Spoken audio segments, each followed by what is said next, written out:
बिस्मिल्लाहिर्रहमानिर्रहीम। Welcome to lecture number 24 of CS401 computer architecture and assembly language programming. आज हम देखेंगे हार्डवेयर इंटरप्ट्स। तो मेरे ख्याल से ये लेक्चर पहले होना चाहिए था और फिर उसके बाद सॉफ्टवेयर इंटरप्ट्स बायस डॉस इंटरप्ट्स होनी चाहिए थी, लेकिन जैसे कोर्स डिज़ाइनर की मर्ज़ी। तो मैं आपको फिर भी थोड़ा बहुत कॉन्सेप्ट देता हूँ इसका, कि सबसे पहले हमारे पास एक प्रोसेसर है। ठीक है, प्रोसेसर को हम डायरेक्ट असेस कर रहे होते हैं वाया असेंबली लैंग्वेज। ठीक है, जो हम अभी कर चुके हैं पहले भी। और हमने रैम के अंदर यानी मेन मेमोरी के अंदर जो वीडियो बेस एड्रेस था उसको असेस करते हुए स्क्रीन को भी असेस कर लिया था।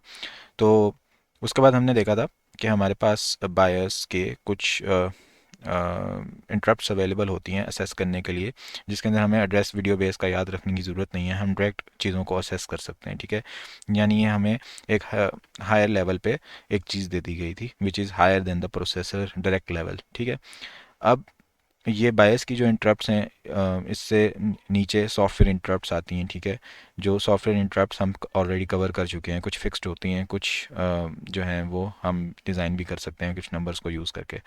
अच्छा, अब यहाँ पर हमारे पास इससे भी नीचे एक लेवल है जहाँ पर हार्डवेयर इंटरप्ट्स होती हैं, यानी जब हम हार्डवेयर इंटरप्ट्स को यूज़ कर रहे होते हैं तो बायस इंटरप्ट्स जो हैं वो हम यूज़ अगर करें भी सही तो वो उस चीज़ को असेस नहीं कर पाएंगी जो हम हार्डवेयर इंटरप्ट वाली जगह पे चेंज कर चुके हैं। यानी जितने लो लेवल पे हम चेंज लेके आएंगे, ऊपर वाला लेवल उस चेंज को बाईपास नहीं कर सकता। ठीक है, यानी फॉर एग्जांपल मैं एक वीडियो बेस है वो बायस से भी असेस करने की कोशिश कर रहा हूँ और मैंने असम्बली लैंग्वेज के अंदर जाके चेंज कर दिया कि वीडियो बेस आज से कुछ और होगी, तो बायस के अंदर वो चेंज रिफ्लेक्ट उस तरह से नहीं होगी। ये इसके अंदर एरर आएगा, वो चीज़ को उस तरह असेस नहीं कर पाएगा। यानी मतलब प्रायोरिटी ज़्यादा हम सबसे नीचे वाले लेवल को देंगे, जितना नीचे हम जाते जाएंगे उतना ज़्यादा हम प्रोसेसर को असेस कर पाएंगे डिटेल में। ठीक है, तो hardware interrupts basically real interrupts हैं। ये तो सॉफ्टवेयर इंटरप्ट्स थी ना, ठीक है, ये प्रोसेसर के अंदर से आ रही थी या कोई यूज़र जनरेट कर रहा था। असल में जो इंटरप्ट्स हैं वो रियल इंटरप्ट्स जिनको कहते हैं वो हार्डवेयर इंटरप्ट्स होती हैं। ठीक है, ये हार्डवेयर इंटरप्ट्स जो हैं ये क्या होती हैं कि ये प्रोसेसर के साथ कम्युनिकेशन के लिए इस्तेमाल हो रही होती हैं। तो हमारे पास जो प्रोसेसर होता है, प्रोसेसर के बाहर एक सिंगल पिन है, ठीक है, जिसको कहते हैं इंट पिन। ठीक है, ये पिन जो है ये एक्सटर्नल हार्डवेयर जो इंटरप्ट्स जनरेट करी, फॉर एग्जांपल कोई भी एक्सटर्नल एक्सटर्नल हार्डवेयर ढेर सारी हमारे पास है, कोई प्रिंटर है, माउस है, कीबोर्ड है, ये जो इंटरप्ट्स जनरेट कर रही हैं ये सारी इस पिन के थ्रू प्रोसेसर में आती हैं। ठीक है, लेकिन डिवाइसेस हमारे पास ज़्यादा हैं। ठीक है, और पिन हमारे पास एक ही है, तो बीच में एक कंट्रोलर ऐड कर दिया जाता है जिसके अंदर फिर ज़्यादा पिन्स होती हैं और वो फिर आगे प्रायोरिटी वाइज, मतलब जो उसका पिन का 0 नंबर होगा उसकी सबसे ज़्यादा प्रायोरिटी होगी, जो 1 नंबर होगा उससे कम, इस तरह वो प्रायोरिटी वाइज ये सारी चीज़ें बारी बारी भेजता रहेगा एक सीक्वेंस के अंदर।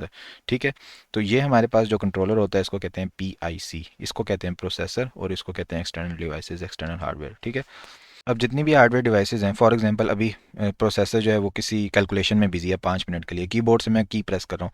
अब मैं चाहूँगा कि ये जब प्रोसेसर किसी और चीज़ में बिजी है तो ये ज़ाया ना हो, तो PIC इस चीज़ को कंट्रोल करता है, वो अपने अंदर लेके आता है इनपुट को और प्रायोरिटी वाइज आगे CPU को भेजता है और कीबोर्ड बफर के अंदर वो कीज़ स्टोर होती जाती हैं।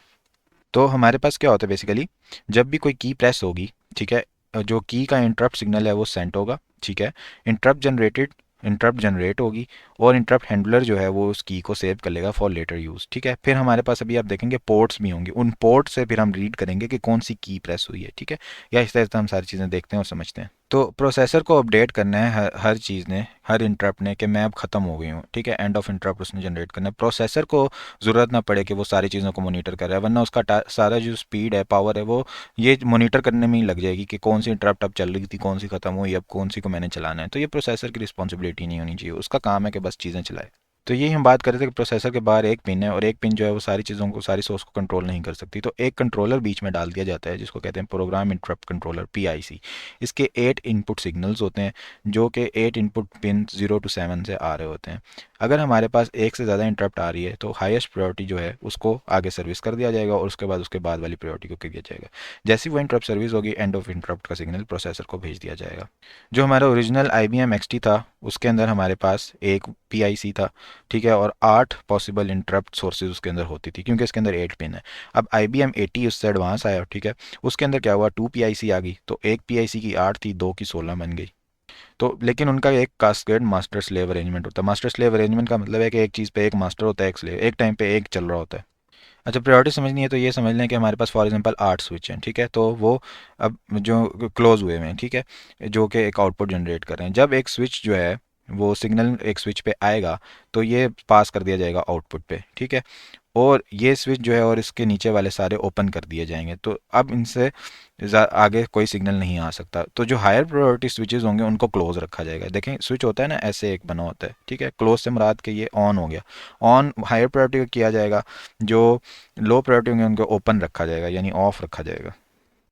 अच्छा, अब हमने देखा था कि हमारे पास एक ही पिन है, ठीक है, प्रोसेसर के पास जो जा रही है, ठीक है, एक पिन के बाद हमने क्या करना है, इनपुट हमने लेनी है ज़्यादा चीज़ों से, ठीक है, तो हमारे पास है एक पी आई सी।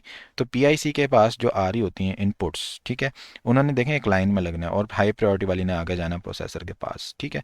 तो हमारे पास ये जो सारी इनपुट्स की इंटरप्ट्स आ रही हैं ना, इनको बोलते हैं इंटरप्ट रिक्वेस्ट, यानी हर बंदा दरखास्त कर रहा है, रिक्वेस्ट कर रहा है कि मुझे बारी दो, मुझे बारी दो। तो इन सारी चीज़ों को बोलते हैं कि ये इंटरप्ट रिक्वेस्ट है, ठीक है। तो इंटरप्ट रिक्वेस्ट के लिए जो 8 लाइंस थी ना प्रोसेसर की, जो हमने पीआईसी की जो इनपुट के लिए यूज़ कर रहे थे, उनको फिर हम IRQ0 से लेके IRQ7 तक डिनोट कर रहे होते हैं। ये इनपुट लाइंस हैं 8451, 8451 या 8259, ये पीआईसी का टेक्निकल नंबर है, यानी इसका जहाँ पे ये नंबर आया ना 8451 या 8259, आपने समझ आना ये पीआईसी की बात हो रही है, ठीक है। अब IRQ0 जो है ये टाइमर डिवाइस होती है, टाइमर डिवाइस की सबसे ज़्यादा प्रायोरिटी है, हम इसकी एग्जाम्पल भी देखेंगे टाइमर की। तो ये सबसे ज़्यादा प्रायोरिटी और ये IRQ0 पे रखी जाती है, ठीक है। IRQ1 पे हमारे पास कीबोर्ड होता है, IRQ2 पे हमारे पास कास्केडिंग इंटरप्ट होता है, यानी एक PIC हमारे पास ये है, एक PIC ये, दोनों को हमने आपस में जोड़ना है। तो जो IRQ2 वाला पोर्ट होता है ये कास्केड करता है इसको आपस में, ठीक है। तो ये कास्केडिंग से मुराद ये है कि आपस में जोड़ने के लिए होता है IRQ2। IRQ3 जो है ये सीरियल पोर्ट COM2 को लगा होता है, IRQ4 जो है सीरियल पोर्ट COM1 को लगा होता है, IRQ5 साउंड कार्ड को लगा होता है, नेटवर्क कार्ड या मोडेम को, और IRQ6 फ्लॉपी डिस्क को लगा होता है, IRQ7 पैरेलल पोर्ट को। ये सारी चीज़ें आपने याद रखनी है ऑब्जेक्टिव के लिहाज से कि कौन सा IRQ नंबर किस चीज़ के लिए है। IRQ कॉन्फ्लिक्ट का मतलब ये होता है कि दो डिवाइसेस एक ही IRQ लाइन को इस्तेमाल करने की कोशिश कर रही हैं। जैसे IRQ5 में आपने देखा कि sound card, network card, modem सारे IRQ5 में, अब सारे एक टाइम पे IRQ5 को यूज़ करेंगे तो IRQ कॉन्फ्लिक्ट हो जाएगा। अब अब जो भी हमारे पास इंटरप्ट रिक्वेस्ट आती है वो इंटरप्ट रिक्वेस्ट को उसको मैप कर दिया जाता है, ठीक है, पीआईसी उसको मैप करता है विद इंटरप्ट, ठीक है। तो वो डिफरेंट इंटरप्ट नंबर्स हैं, ठीक है, जो कि शुरू होते हैं 8 से और जाते हैं F यानी 15 तक। देखें टोटल 7 है ना, 8 और 7 15, तो हेक्सा में 15 को क्या कहते हैं, 5 F कहते हैं, ठीक है। तो ये मैपिंग जो है ये पीआईसी कर रहा होता है, यानी जो भी इंटरप्ट रिक्वेस्ट आएगी, ज़ीरो आएगी, ठीक है, ज़ीरो होगी टाइमर की, तो वो उसको अटैच कर देगा 8 इंटरप्ट के साथ, यानी इंटरप्ट 8 टाइमर के लिए होगी, ठीक है। तो कीबोर्ड के लिए अब आएगा IRQ1, तो यहाँ पे क्या जनरेट हो जाएगी कीबोर्ड के लिए int9, ठीक है। लेकिन अब पिछले लेक्चर में हमने देखा था कि हमारे पास जो बायस है उसके अंदर यूज़ होती है इंटरप्ट 16, ठीक है। तो इसको मैं एक्सप्लेन करता हूँ क्योंकि मुझे ये 2-3 दिन में बात समझ नहीं आई, मैं कंफ्यूज ही रहा कि ये क्या चक्कर है। अभी पिछले लेक्चर में हमने पढ़ा था इंटरप्ट 16 यूज़ होती है कीबोर्ड के लिए, यहाँ पे इंटरप्ट 9 हो गया, ठीक है। तो ये बेसिकली लेवल्स हैं हमारे पास, ठीक है, मैंने समझ लिया तो आपको भी समझाता हूँ कि ये हमारे पास है बायस लेवल, ठीक है। बायस लेवल के ऊपर क्या होता है कि ये इंटरप्ट 16 यूज़ होती है कीबोर्ड की इनपुट लेने के लिए, ठीक है। और हमारे पास जो हार्डवेयर लेवल होता है ना, हार्डवेयर इंटरप्ट लेवल, उसके ऊपर इंटरप्ट 9 यूज़ होती हैं। ये मैंने जैसे पहले बताया था ना, ये लेवल ज़्यादा नीचे है और ये ज़्यादा इंपॉर्टेंट है। अब क्या होगा, हार्डवेयर कीबोर्ड है, ठीक है, उससे जो आएगी ना चीज़ कोई भी आएगी, ठीक है, वो IRQ1 पोर्ट के ज़रिए आएगी, ठीक है। फिर PIC क्या करेगा, उसको मैप करेगा इंटरप्ट 9 के साथ, इंटरप्ट 9 के साथ प्रोसेसर में आएगा। अब यहाँ पे क्या हो रहा है, प्रोसेसर के साथ जो मेमोरी है उसके अंदर हमारे पास कीबोर्ड बफर बना हुआ है। कीबोर्ड बफर में सारे जैसे A प्रेस किया, B प्रेस किया, C प्रेस किया, उनके सबके ना स्कैन कोड जनरेट होते हैं, और वो फिर कीबोर्ड बफर के अंदर इंटरप्ट 16 क्या करती है, उसको स्कैन कोड को उठा के आस्की वैल्यू के अंदर चेंज करके AL रजिस्टर के अंदर रख देती है। सारी बातें याद करने की ज़रूरत नहीं है, लेकिन बस समझ लें, ठीक है, डिफरेंस बताना चाह रहा हूँ ताकि आप कंफ्यूज ना हो, ठीक है। तो कीबोर्ड बफर से जो हमने इनपुट लेनी है बेसिकली वो इनपुट इंटरप्ट 16 बायस के लिए बायस से ले रहे होते हैं। तो ये एक हायर लेवल की चीज़ है, ठीक है, सॉफ्टवेयर लेवल की चीज़ है। जो हार्डवेयर लेवल की चीज़ है, जो कीबोर्ड की इनपुट आ रही होती है, इंटरप्ट सारी आ रही होती हैं, वो आ रही होती हैं इंटरप्ट 9 IRQ1 से। उसके बाद उसकी जो फर्दर प्रोसेसिंग कर दी जाती है ना, कि उसको स्कैन कोड को आस्की कोड में चेंज कर दिया जाता है, एल रजिस्टर में सेव कर दिया जाता है और हम इनपुट वैल्यू ले लेते हैं, ये बेसिकली फिर बायस कर रहा होता है। और ये इसकी बायस की जो इंटरप्ट होती है कीबोर्ड के लिए, वो इंटरप्ट 16 होती है। अच्छा, जैसे हमने इंटरप्ट्स को पहले हुक किया था, इसी तरह हम PIC को भी कह सकते हैं, प्रोग्राम कर सकते हैं कि आप different set of interrupt generate कर दो सेम इंटरप्ट रिक्वेस्ट के ऊपर, ठीक है। तो जैसे फॉर एग्जांपल IRQ0 है, वो ट्रांसलेट हो जाता है इंटरप्ट 8 में, तो हम इंटरप्ट 8 के अंदर वैल्यू चेंज करके अपनी मर्ज़ी की चीज़ भी डाल सकते हैं, ठीक है। अब IRQ0 है, ये हाईएस्ट प्रायोरिटी इंटरप्ट है, ये टाइमर की इंटरप्ट होती है, ठीक है। और ये इंटरप्ट 8 पे हैंडल की जा रही होती है। इंटरप्ट 1 जो है वो की प्रेस के लिए होती है, कीबोर्ड के लिए, और इंटरप्ट 9 पे ये हैंडल की जा रही होती है।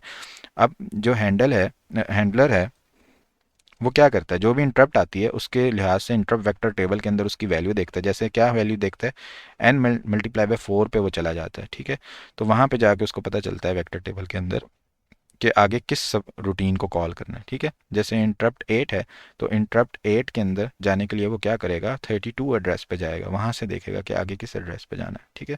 तो इस तरह से मैपिंग हो रही होती है इंटरप्ट रूटीन्स की। तो अगर हम उसको चेंज कर दें, फॉर एग्जांपल अब फ्लॉपी होती है ना, फ्लॉपी में क्या होता है, फ्लॉपी के अंदर ना एक टाइमर होता है नॉर्मल केस में, कि ये टाइमर इंटरप्ट जब टाइमर आएगा ना, ठीक है, थोड़ी सी देर के बाद टाइमर आ जाता है, वो हम भी पढ़ेंगे। तो वो क्या करता है, फ्लॉपी को ऑफ कर देता है ताकि अगली फ्लॉपी पड़ी जाए, ठीक है।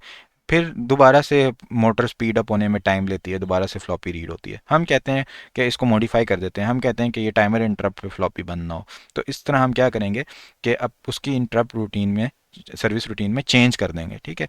कि जब आपका टाइमर आए ना, तब आप ऑन रहो, ठीक है, मोटर भी ऑन रहे, लाइट भी ऑन रहे, बंद ना हो, ठीक है। नॉर्मल केस में क्या होता है, वो बंद हो जाती है। तो इस तरह से हम कंट्रोल कर सकते हैं। ये सिर्फ एग्जांपल है, ये नहीं दिखाया हुआ कैसे करना है, लेकिन एग्जांपल है कि इस तरह से हम चेंज लेके आ सकते हैं। अब एक जनरल समराइज करें अगर इसको, तो क्या होता है, इंटरप्ट रिक्वेस्ट आती है किसी भी डिवाइस से, वो PIC में आती है। PIC क्या करता है कि इसको मैप कर देता है इंटरप्ट नंबर पे, और इंटरप्ट पिन जो होती है प्रोसेसर की, उस पर पहुंचा देता है। प्रोसेसर जो है वो इंटरप्ट नंबर रिसीव करता है PIC से, और जनरेट कर देता है designated interrupt. Designated interrupt generate होने के बाद हम इंटरप्ट वेक्टर टेबल में मैच करते हैं, और इंटरप्ट हैंडलर जो है उसको कंट्रोल मिल जाता है। इंटरप्ट हैंडलर का मतलब इंटरप्ट सर्विस रूटीन, उसको कंट्रोल मिल जाता है और वो एग्जीक्यूट हो जाता है जो वहाँ पे लिखा होता है। जब ये इंटरप्ट ख़त्म हो जाती है, एंड ऑफ सर्विसिंग हो जाती है, तो फिर क्या होता है, हैंडलर को बताना चाहिए प्रोसेसर को कि अब मैं ख़त्म हो गया हूँ, ठीक है। PIC को बताएगा, PIC आगे प्रोसेसर को बताएगा। प्रोसेसर का ये काम नहीं कि वो देखता रहे कोई ख़त्म हो या नहीं। तो उसके लिए क्या होता है कि हम एंड ऑफ इंटरप्ट सिग्नल भेज देते हैं, ठीक है। ये इनपुट आउटपुट पोर्ट्स के ज़रिए भेजा जाता है ऑफ द इंटरप्ट कंट्रोलर, जो हमारी PIC की इनपुट आउटपुट पोर्ट्स होती हैं। यहाँ पे हमारा लेक्चर एंड होता है। Thank you so much everyone for joining and watching. Take care, अल्लाह हाफिज़।